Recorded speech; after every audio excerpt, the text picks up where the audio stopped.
Hallelujah. मसीह खुदावंद के जिंदा और जलाली नाम में आप सभी की सलामती हो।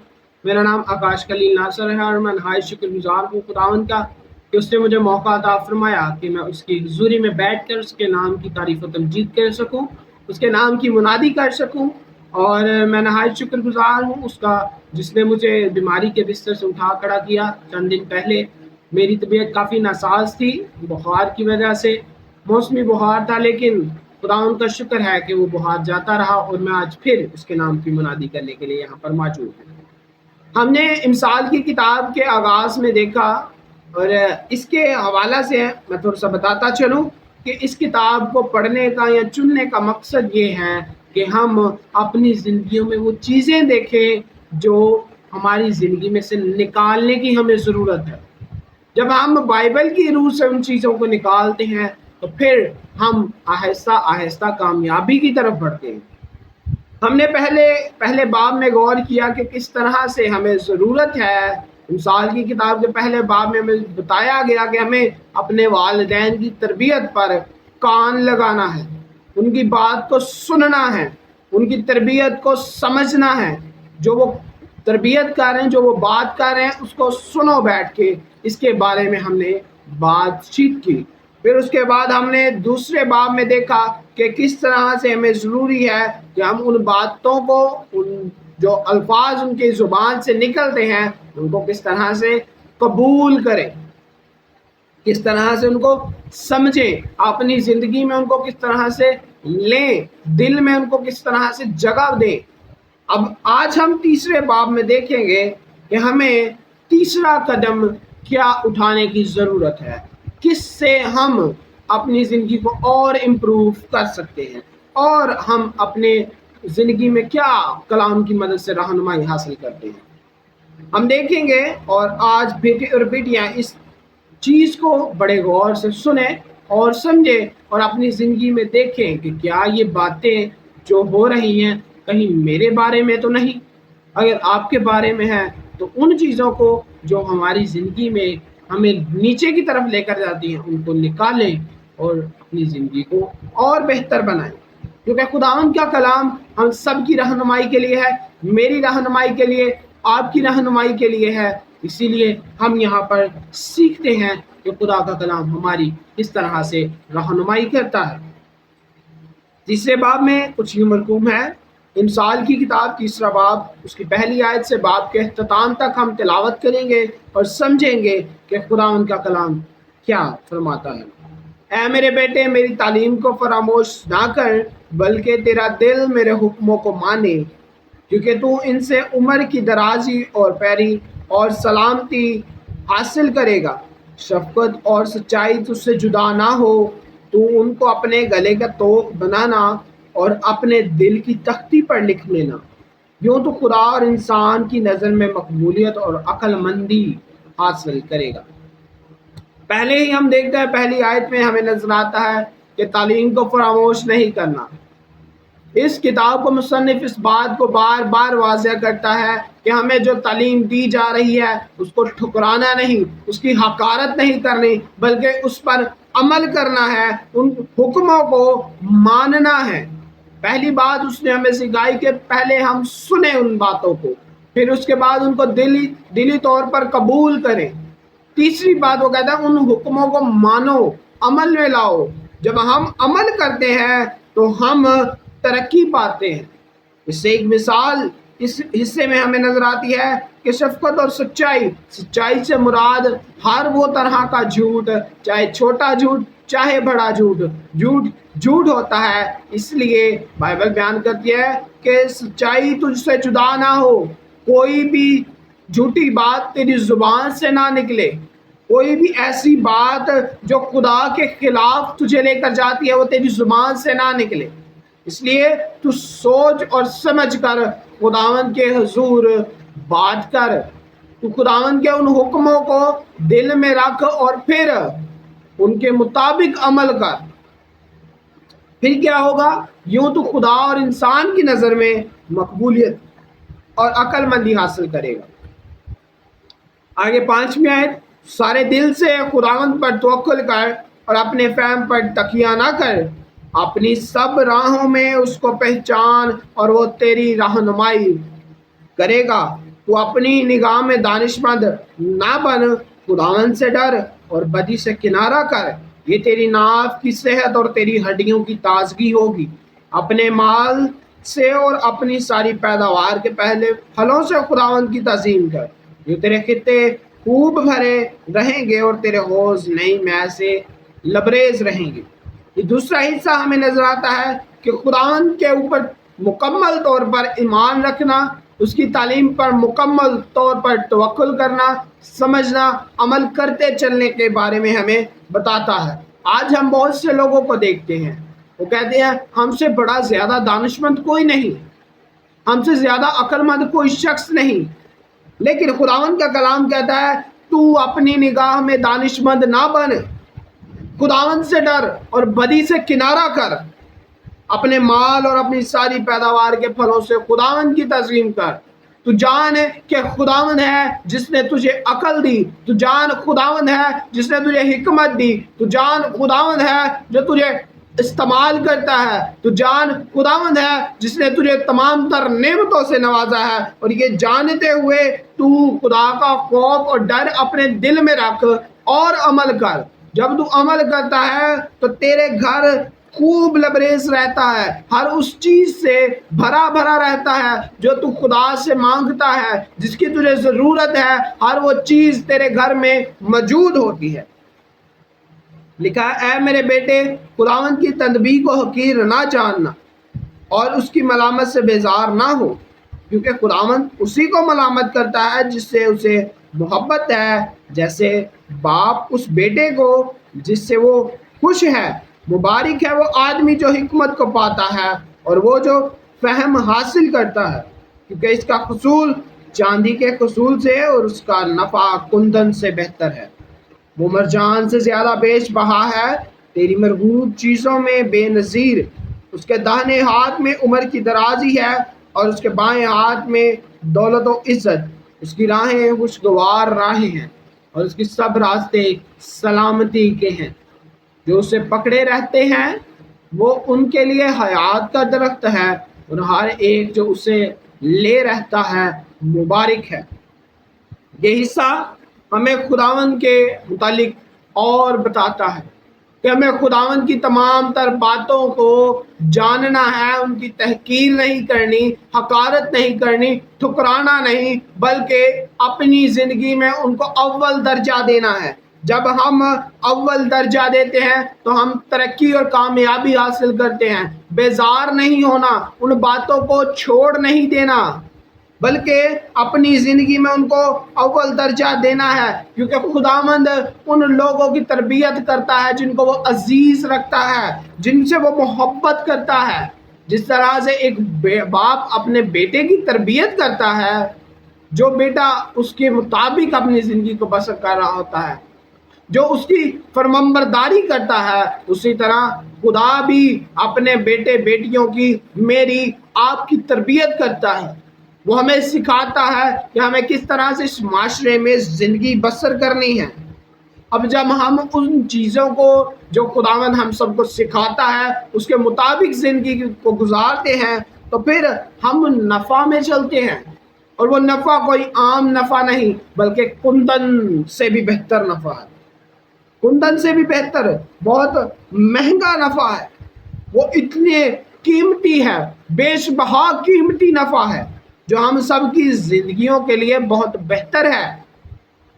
आज इंसान नफ़ा हासिल करने के लिए बहुत बहुत कुछ करता है, लेकिन बाइबल हमें बताती है कि नफ़ा हासिल करने के लिए तुम्हें खुदावंद के हुक्मों पर अमल करना ज़रूरी है।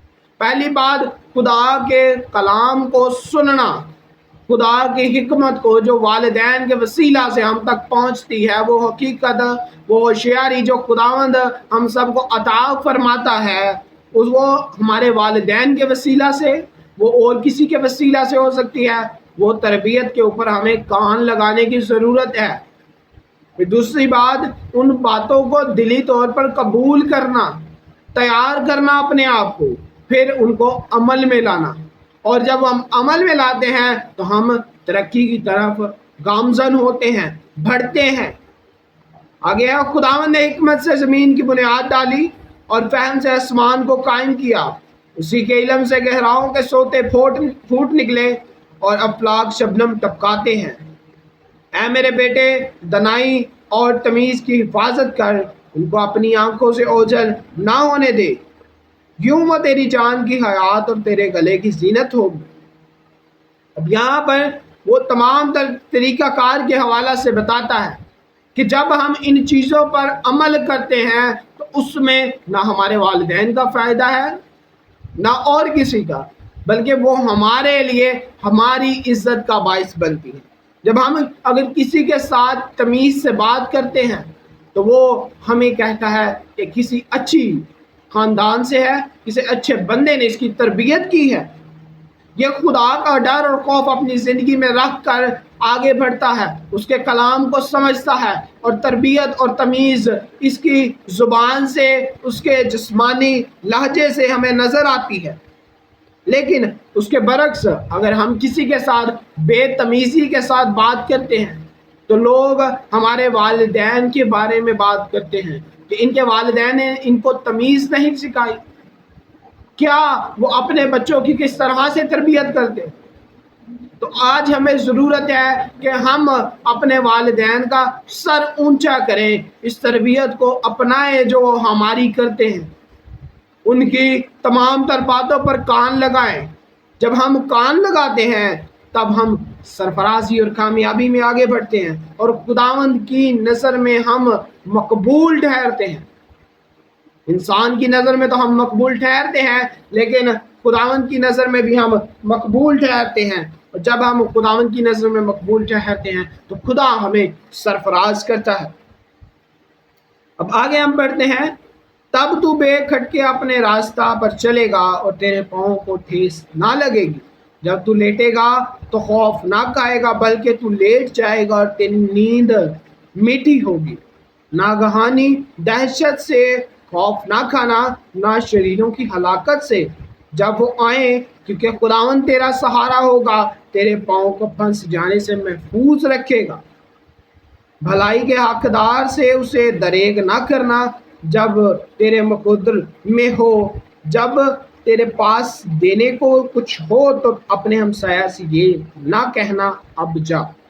आगे हम इसकी तरफ आते हैं। हम उससे पहले ऊपर जो बात हुई है उसको समझते हैं कि जब हम अपने वालिदैन की तरबियत के ऊपर अमल करके ज़िंदगी बसर करते हैं, खुदा के कलाम के मुताबिक चलते हैं, तो हम मीठी नींद सोते हैं। हमारे दिल में कोई ये बात नहीं होती कि आज मैंने उसके साथ गलत किया, हाँ हो सकता है कल वो मेरे साथ करे। मैं अगर सो जाऊं तो वो सोए हुए मेरे साथ कोई ऐसा अमल कर दे जिससे मैं दोबारा सुबह का दिन ना देख सकूं। बहुत से लोग हैं जो अपनी दुश्मनियों के चक्कर में मारे गए।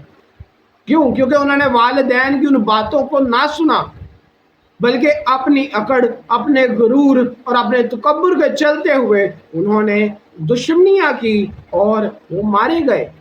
उनकी नींदें इस तरह से होती थी कि वो अपनी आंखें मुकम्मल तौर पर बंद नहीं कर सकते, वो सुकून से सो नहीं सकते।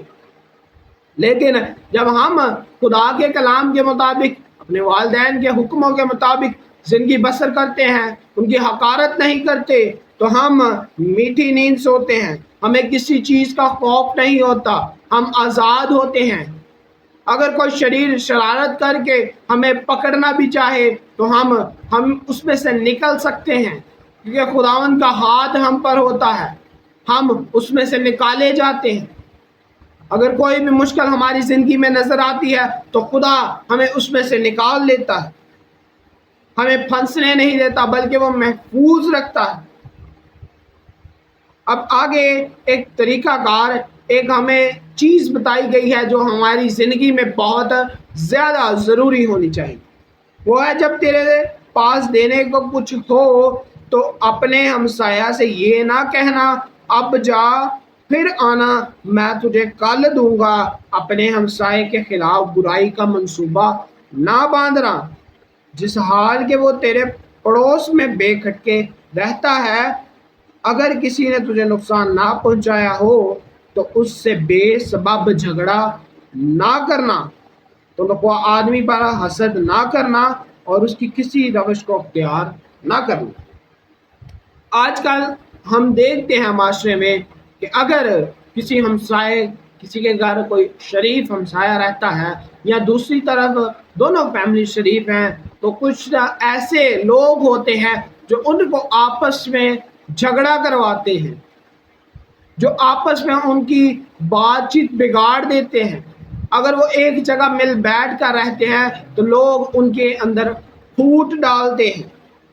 اس لیے خداوند کا کلام کہتا ہے کہ جب کوئی ہمسایہ تم سے مانگنے آئے کچھ، تم اس کا ایسے خیال کرو جس طرح سے تم اپنا خیال رکھتے ہو۔ تو اس کو یہ نہ کہو، اگر تمہارے پاس چیز موجود ہے تو اس کو یہ نہ کہو کہ تم کل آنا اور پھر مجھ سے لے لینا، بلکہ اس کی ضرورت کو سمجھو اور اس کی رہنمائی کرو، اس کی مدد کرو۔ جس طرح وہ بے کھٹکے تمہارے ساتھ رہتا ہے، وہ بغیر جھگڑے کے تمہارے ساتھ وہاں پر موجود ہے، تو اس کو بغیر جھگڑے کے اپنی زندگی کا حصہ بنا کر رکھو۔ جس طرح انسان اپنی فکر کرتا ہے، اسی طرح ہمیں ضرورت ہے کہ ہم دوسرے ہمسائے کی بھی فکر کریں۔ اس کو یہ نہیں کہ اس کو تنگ کر کے رکھ دیں اور وہ ہم سے تنگ آ جائے اور ہم روز بروز اس سے جھگڑا کرتے پھریں۔ اور ایک بات جو اینڈ پہ 31ویں آیت میں ہمیں نظر آتی ہے کہ تنخوا آدمی پر حسد نہ کرنا اور اس کی روش کو اختیار نہ کرنا۔ وہ آدمی جو بات بات پر جھگڑا کرتا ہے، اس کی روشوں کو اختیار نہ کرنا۔ جو ہر بات پر گالی گلوچ کرتا ہے، اس کی روشوں میں نہ بیٹھنا، نہ ان کو اختیار کرنا، نہ اس کی باتوں کے اوپر کان لگانا، بلکہ اپنے والدین کی باتوں پر کان لگاؤ اور ان کو دلی طور پر قبول کرو اور پھر ان پر عمل کرنا ہمارے لیے ضروری ہے۔ کہ لکھا ہے کیونکہ کنجرو سے خداوند کو نفرت ہے، لیکن راست باز اس سے مہر راست ہیں۔ شریروں کے گھر پر خداوند کی لعنت ہے، لیکن صادقوں کے مسکن پر اس کی برکت ہے۔ یقیناً وہ ٹھٹھا بازوں پر ٹھٹھے مارتا ہے، لیکن فروتنوں پر فضل کرتا ہے۔ دنا جلال کے وارث ہوں گے، لیکن احمقوں کی ترقی شرمندگی ہوگی۔ ایک انسان، یہاں پر ہمیں ایک اصول سکھایا جا رہا ہے کہ ایک انسان صادق ہے اور دوسرا شریر، احمق اور حکمت کے ساتھ چلنے والے شخص کے اندر ہمیں موازنہ نظر آتا ہے۔ وہ شخص جو حکمت کے ساتھ چلتا ہے وہ ترقی حاصل کرتا چلا جاتا ہے، لیکن احمق جو ہے وہ جتنی ترقی کرتا ہے اس کے لیے شرمندگی کا باعث بنتی ہے۔ کیونکہ احمق جو ترقی حاصل کر رہا ہے وہ ہو سکتا ہے وہ کسی سے جھگڑا کر کے حاصل کر رہا ہو، وہ ہو سکتا ہے کسی کے ساتھ بدعنوانی کر رہا ہو، کسی کے ساتھ بہت عجیب لہجے میں بات کر کے اس سے چھین کر وہ ترقی حاصل کر رہا ہے، کسی کو مار پیٹ کر وہ ترقی حاصل کر رہا ہے۔ اس لیے وہ کہتے ہیں، کلام ہمیں بیان کرتا ہے کہ جو احمق ہے وہ جتنا ترقی حاصل کرتا ہے وہ شرمندگی اٹھاتا ہے۔ آہستہ آہستہ جتنی اس کی ترقی بڑھتی ہے وہ شرمندہ بھی اتنا ہوتا ہے۔ اگر وہ کسی سے چھین رہا ہے تو چھین کر کھانے کی وجہ سے بھی وہ دلی طور پر شرمندہ ہو سکتا ہے۔ اسی لیے ہمیں ضرورت ہے کہ ہم خدا کے کلام کو سمجھیں، خدا کے کلام کو جانیں۔ خداوند کا کلام میری رہنمائی کرتا ہے، خداوند کا کلام آپ کی رہنمائی کرتا ہے اور ہمیں سکھاتا سمجھاتا ہے کہ ہمیں زندگی کس طرح سے بسر کرنا ہے۔ جب ہم اس کے کلام کے مطابق زندگی بسر کرتے ہیں تو ہم سرفرازی پاتے ہیں۔ میرا مقصد اس کتاب کو رکھنا یا پورا باب پڑھنے کا نہیں، میں کوئی بھی حوالہ لے کر اس کے بارے میں بتا سکتا ہوں۔ میں اس تلاوت کو اس لیے کرتا ہوں تاکہ آپ اس کو غور سے سنیں، تاکہ خداوند کا کلام ہمیں کیا بات کر رہا ہے اور کیا سمجھا رہا ہے اس کو ہم سمجھتے ہوئے زندگی کو بسر کریں۔ ہم ایک آیت پر یا ایک حوالے پر بات نہیں کرتے، ہم مکمل ایک پیسج پر بات کرتے ہیں جس سے ہمیں بہتر سمجھ آتا ہے کہ ہم نے پہلے یہ پڑھا کہ ہمیں کس طرح سے اپنے باپ کی اپنے ماں کی بات کو اور تربیت پر کان لگانا ہے، دوسری بات اس کو دلی طور پر قبول کرنا ہے، تیسری بات عمل کرنا بہت ضروری ہے، اور عمل خداوند کے ڈر اور خوف کو مانتے ہوئے کرنا۔ یہ آج کے نوجوانوں کے لیے خدا کے کلام کی نصیحت ہے، یہ آج اس کلام کی میرے لیے نصیحت ہے۔ آج بیٹے بیٹیوں کے لیے یہ کلام نصیحت کرتا ہے کہ ہمیں اپنے والدین کی بات کو سننا ہے، کیونکہ ہم جب احمق کے راستہ پر چلتے ہیں تو ہم ڈوب جاتے ہیں، ہم گناہ کی طرف مائل ہو جاتے ہیں، لیکن جب ہم حکمت سے خداوند کے کلام کے مطابق چلتے ہیں ہم سرفرازی پاتے اور اس کے کلام کے مطابق ترقی حاصل کرتے ہیں۔ خداوند آج کے کلام کے وسیلہ سے مجھے برکت دے، آپ کو برکت دے، اور جو مجھے دیکھ رہے ہیں خداوند ان کے ساتھ عبدالآباد اپنے فضل والے ہاتھ کو رکھے اور وہ اسی طرح سے خداوند میں ترقی کرتے چلے جائیں۔ خداوند آپ سب کے ساتھ ہو، شکریہ۔